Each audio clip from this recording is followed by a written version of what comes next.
Hi there, this is Nick Devine from The Print Coach, and welcome to this coaching video. What we're going to be talking about in this video is how do you find more time for selling in a world where you've got less resources, often because of the recession. Everything's moving quicker, so customers wanted to be responded to faster, everything's urgent, and we have more to do. How do you operate in that type of environment? Before we get into the strategy, I wanted to quickly take you back in time to the mid-1980s, and I was working in Queensland in Australia. I had recently moved to the Gold Coast, which is just south of Brisbane, and I loved the Australian lifestyle, still do. I used to spend, and I was not married at the time, which made this a lot easier. I used to spend a large amount of my time windsurfing, so if I could get time in the evenings or on the weekends. And I'd also decided to participate in the World Triathlon Championships, which used to be held on the Gold Coast the following year, which is where I was living. Now, to train for this event, I hadn't done a triathlon ever in my life. I did a bit of jogging, hadn't done any bike riding, no swimming or anything. And I got into a coaching group, and what I was advised is you needed to train between 60 to 90 minutes every morning and another 60 to 90 minutes every evening, and train on Saturdays and train on Sundays. We got Monday mornings off, that was it. So what that meant was, to do that kind of training schedule, is I never got to work early. So I used to get to work at about 9 o'clock because I'd get up at about 5:30 or 6 and go train, then get changed, then come to work. And then I'd have to leave right on the nose of 5 to get back to training again. Now, what's interesting is during that period of time, I was consistently between 200% and 400% of target each month. The previous person in the same area had been fired before I came there, which is how I got into that territory, for consistently being under 50% of target for quite a long time. So I learned a few things in that period of time, so I had to get very effective, and I've learned a lot of things since then. I'm going to share with you a really simple tool you can use that are going to help you focus your resources on the things you need to do to get you to hit your sales targets. So one of the things we've discovered about time management is it's actually not about time management. We can't manage that. It's going to tick along at 60 seconds per minute, 60 minutes per hour, and on it goes. It's not about activity. It's about results. And what I notice is a lot of people, and I did this for a long time, confuse activity with results. It's only about results. So, if I were to ask you the question, do you know what the 3 to 5 biggest results you need to achieve this week are? Could you tell them to me quickly? Do you know what the 3 to 5 biggest results you need to achieve today, or you need to achieve this quarter, or you need to achieve this year? And if you don't know that, what that's going to say to you immediately is you have to get really clear about the results you need to focus on in your business.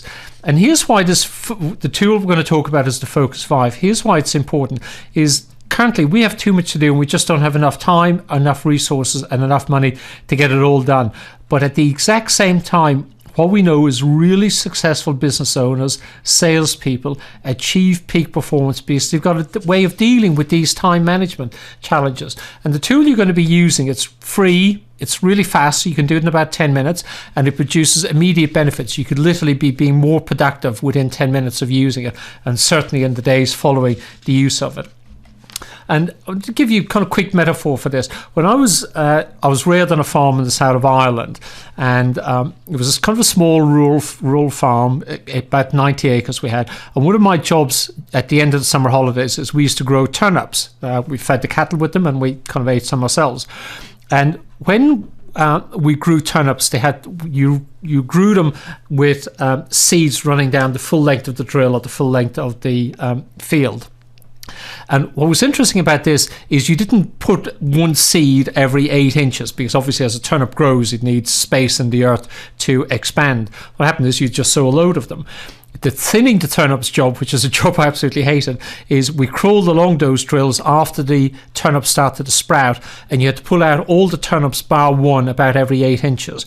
And that was one of my jobs at the beginning of the summer holidays. It would take days to do it, very unpleasant job. But here's what I noticed, is while you were pulling out all the excess turnips, there was also a lot of weeds that you had to pull out.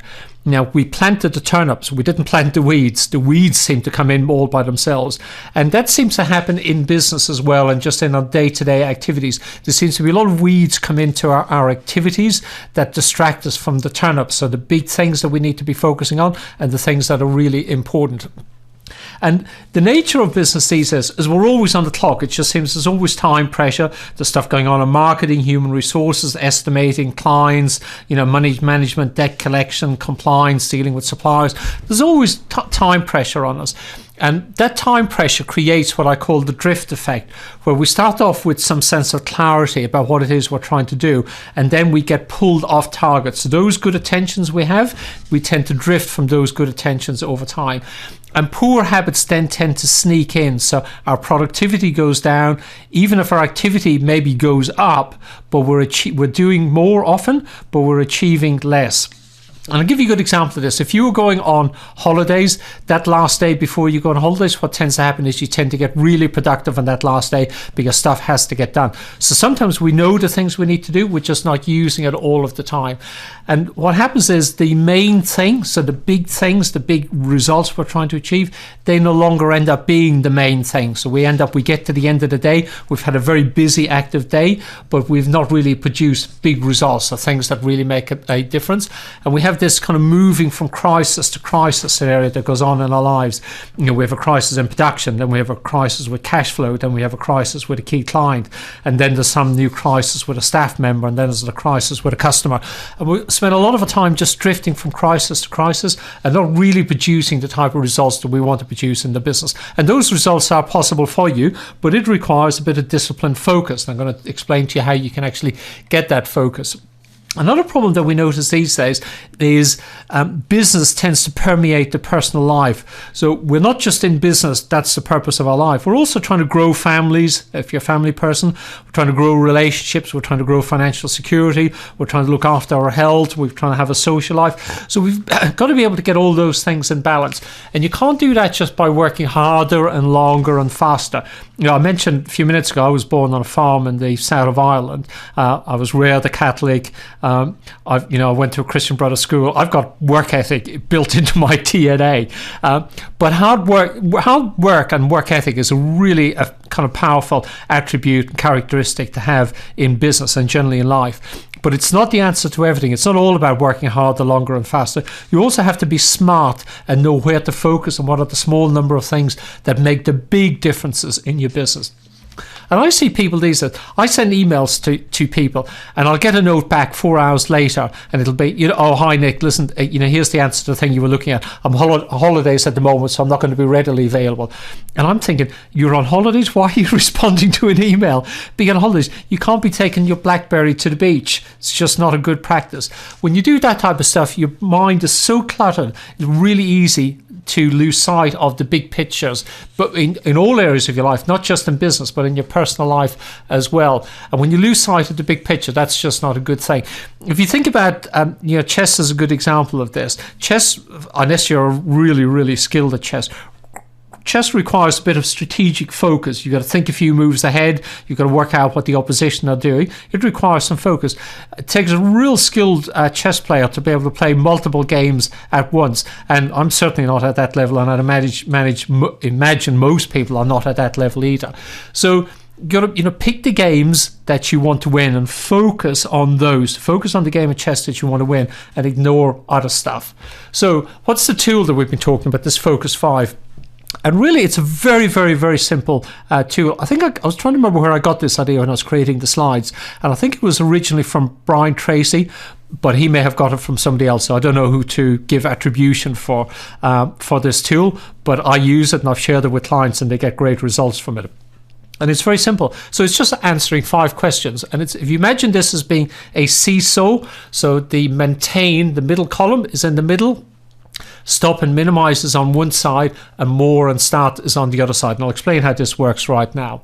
So what we want to do is answer the question, if I look at my day, what are some of the things I should stop doing that are maybe hindering my productivity? So I might say I need to stop getting distracted and checking email every time I sit down on my desk, because that's taking me away from big things that I should be making major progress on. I need to stop taking my briefcase and my BlackBerry to my free time. So I don't want to be sitting at home in bed with my BlackBerry on and my laptop on, or taking my BlackBerry and my laptop on holidays. That's bad practice. So I need to stop doing that. What are some of the things maybe I can't stop, but I just need to minimize them? So I might say, the periods of time when my mobile phone is switched on.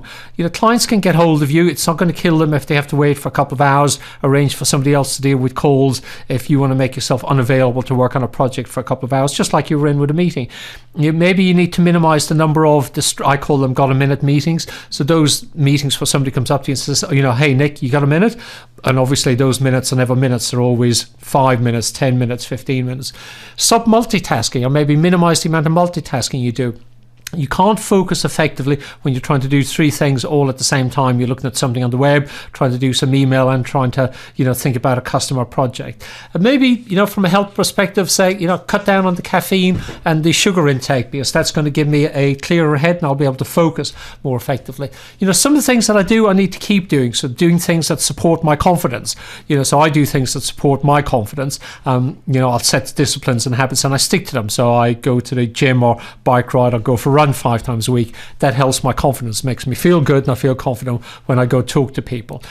Maybe I need to make more time and maintain my focus on my 3 to 5 year goals, because I find that helps me be really effective.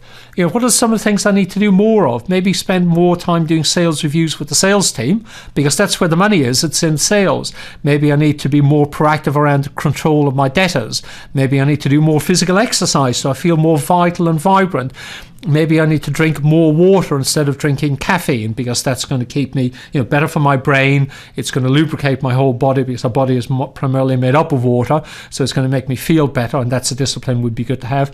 Maybe I need to take a few, 5 to 10 minute breaks during the course of the day. So I have a bit of downtime. I can kind of regenerate, kind of get all my thoughts together, and then get back into whatever I'm doing with some energy again. Maybe I need to spend more time sitting down with customers. What are some things I'm not doing that I should be doing, I should start doing? Maybe I need to work on a customer strategy, not just going out and calling on people, but actually developing a strategy. Who's the right client for us? What's the value proposition?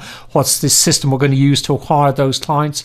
Maybe I need to spend more time with our best customers, our platinum clients, go out and see them on a quarterly basis. Maybe I need to get some referrals. That should be part of what I'm doing on a weekly basis. Maybe I need to plan, so every day I've already planned my day before I come in. Maybe I'll plan my week before I start my week. Always better to plan in advance, so then you can come in and just execute on confidence. Maybe I need to block out a chunk of time once or twice a week to work on big projects in my company, or maybe take a day, a quarter to review what's happened in the previous 90 days and plan what's going to happen in the next 90 days. So now it's time for you to take action. And the action is really simple.